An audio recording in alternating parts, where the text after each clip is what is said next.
उत्तर प्रदेश के कानपुर जिले के थाना शिवराजपुर के अंतर्गत में एक छोटे से गांव में एक परिवार रहता था। इस परिवार में 13 दिसंबर 2024 की शाम को शादी में जाने की तैयारियां चल रही थीं, क्योंकि परिवार के सभी लोगों को 13 तारीख की रात नजदीकी गांव में होने वाली एक शादी में जाना था। लेकिन तभी उनकी 17 साल की बेटी किशोरी ने उन्हें शादी में जाने से साफ मना कर दिया।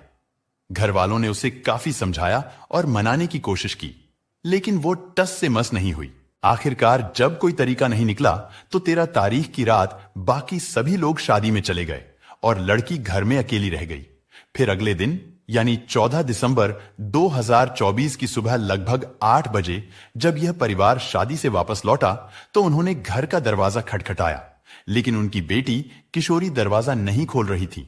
तो काफी देर तक दरवाजा खटखटाने के बाद परिवार को चिंता होने लगी।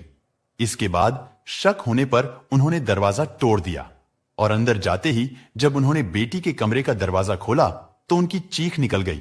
दरअसल इनकी 17 साल की बेटी किशोरी, जो 12वीं कक्षा की छात्रा भी थी, जिसने शादी में जाने से मना कर दिया था, वह अपने कमरे में अपने बेड पर मृत अवस्था में पड़ी हुई थी। घर वाले जब इस लड़की को पास जाकर देखते हैं तो पता चलता है कि इसकी सांसें नहीं चल रही हैं और सर्दी के कारण उसका शरीर भी अकड़ गया है। इससे भी बड़ी बात यह है कि यह लड़की नग्न अवस्था में पड़ी हुई थी, यानी कि जिस वक्त पर इसके परिवार वाले वापस आए तो उन्होंने देखा कि उनकी लड़की के शरीर पर एक भी कपड़ा नहीं है, जिसे देखकर घर वालों की चीख पुकार शुरू हो गई। यह चीखने चिल्लाने की आवाजें सुनकर पड़ोस के बाकी लोग भी वहां पर इकट्ठा हो जाते हैं, पर किसी को समझ नहीं आ रहा था, क्योंकि रात तक तो यह लड़की बिल्कुल ठीक थी। फिर अचानक रात भर में ऐसा क्या हो गया? इसी दौरान पड़ोस के एक शख्स ने यह दृश्य देखकर इस मामले की तुरंत पुलिस को सूचना दी। थोड़ी ही देर में कानपुर पुलिस मौके पर पहुंची और जांच पड़ताल शुरू कर दी। शुरुआती जांच में पता चला कि 13 दिसंबर 2024 की रात यह परिवार एक शादी में शामिल होने गया था और उन्होंने अपनी बेटी किशोरी से भी चलने को कहा। लेकिन 17 साल की यह लड़की, जो कि 12वीं कक्षा में पढ़ती थी, वो किसी कारण शादी में जाने के लिए तैयार नहीं हुई और पूरा परिवार शादी में चला गया और अपनी बेटी को घर पर छोड़कर गए। साथ में एक रिश्तेदार की 5 साल की बेटी भी छोड़ गए ताकि दोनों बच्चियां साथ रह सकें, क्योंकि परिवार को लगा कि वह सुबह तक वापस आ जाएंगे। पुलिस को शुरुआती जांच में इतना ही पता चला, लेकिन जब पुलिस ने तफ्तीश शुरू की तो पता चला कि लड़की पिछली रात 7 बजे तक ठीक ठाक थी और यह बात उसके साथ रुकी 5 साल की बच्ची ने भी बताई। उसने कहा कि दीदी 7 बजे तक बिल्कुल ठीक थी, लेकिन उसके बाद क्या हुआ मुझे नहीं पता, क्योंकि मैं सो गई थी। इसके बाद पुलिस जांच शुरू कर देती है, क्योंकि लड़की का शव नग्न अवस्था में मिला था, जिससे आशंका होती है कि उसके साथ कोई अपराध हुआ है। इसी कारण पुलिस तुरंत फॉरेंसिक टीम को बुला लेती है और फॉरेंसिक टीम पूरे कमरे की गहराई से जांच करती है और आसपास मौजूद हर संभावित सुराग को इकट्ठा करने लगते हैं। उधर पुलिस आस पड़ोस के लोगों से पूछताछ करना शुरू करती है, यानी लड़की और उसके परिवार के बारे में जानकारी जुटाने की कोशिश करते हैं कि वह कौन थी, कैसी थी और किससे मिलती जुलती थी, और हाल के दिनों में किसी संदिग्ध व्यक्ति से उसकी बातचीत हुई थी या नहीं। स्थानीय लोगों से सीधे और सहज भाषा में सवाल किए जाते हैं ताकि वे खुलकर अपनी बात कह सकें और जांच में मदद मिले। पर उस परिवार के बारे में छानबीन की जाती है तो ऐसी किसी भी बड़ी दुश्मनी के बारे में पुलिस को पता नहीं चलता है। लेकिन फॉरेंसिक टीम शुरुआती जांच में यह बताती है कि इस लड़की के साथ जोर जबरदस्ती करने के तो कोई निशान नहीं है और उसके शरीर पर कोई इंजरी मार्क भी नहीं था। तो इससे यह तो साफ जाहिर हो गया था कि इस लड़की के साथ कोई जबरदस्ती तो नहीं हुई है। लेकिन फॉरेंसिक टीम को उस कमरे से कुछ सबूत मिले थे जो एक गलत तरफ इशारा कर रहे थे, और वह सबूत कुछ इस प्रकार थे कि वहां पर शक्तिवर्धक गोलियों के कुछ पैकेट मिले थे, जिन गोलियों का इस्तेमाल काफी लोग अपनी शारीरिक क्षमता यानी कि अपनी सेक्सुअल पावर को बढ़ाने के लिए करते हैं। उस तरह की गोलियों के कुछ रैपर मिले। साथ ही वहां पर सेक्सुअल इंटीमेशन के दौरान जो सेफ्टी का इस्तेमाल किया जाता है उसके भी कुछ पैकेट मिले थे।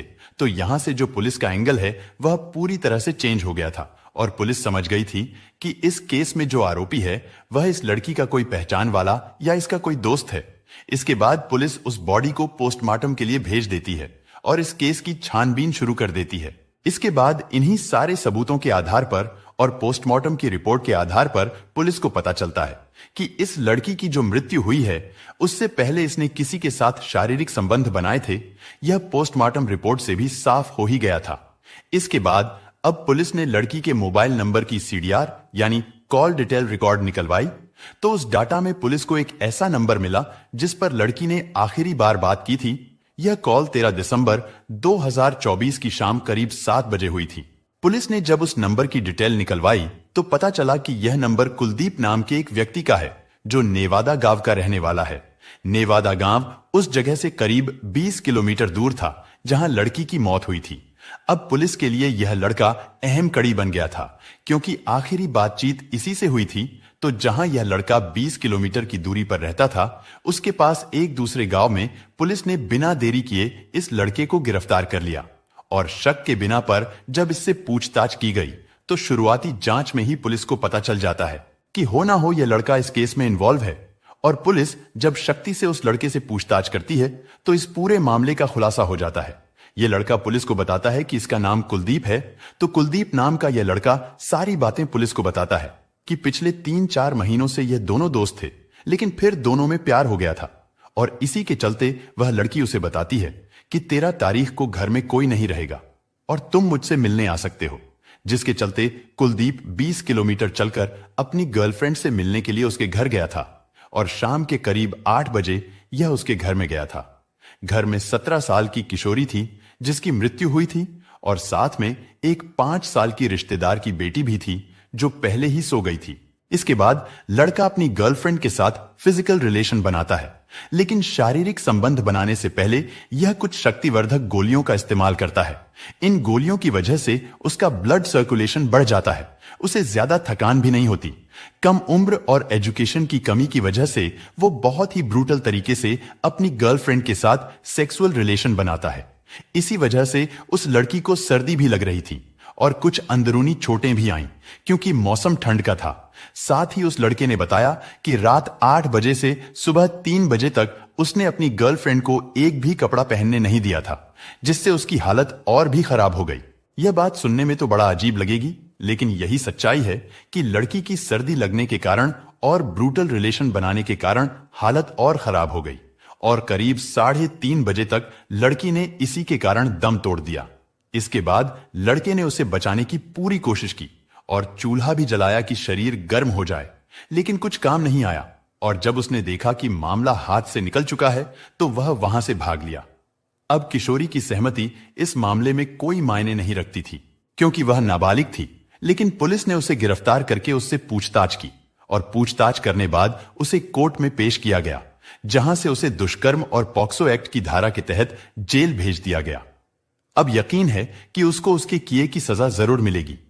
दोस्तों, इस घटना को सुनाने का उद्देश्य किसी का दिल दुखाना या किसी को परेशान करना नहीं है बल्कि आपको जागरूक और सतर्क करना है कि ऐसी घटनाओं से सुरक्षित रहे। तो दोस्तों, अब इस पूरी घटना के बारे में आपकी क्या राय है कमेंट बॉक्स में जरूर बताएं और अगर आपको यह जानकारी पसंद आई हो तो आप हमारे चैनल को सब्सक्राइब कर ले और बेल आइकॉन के बटन को दबा दें ताकि आने वाली वीडियो आप तक पहुंच पाए। धन्यवाद।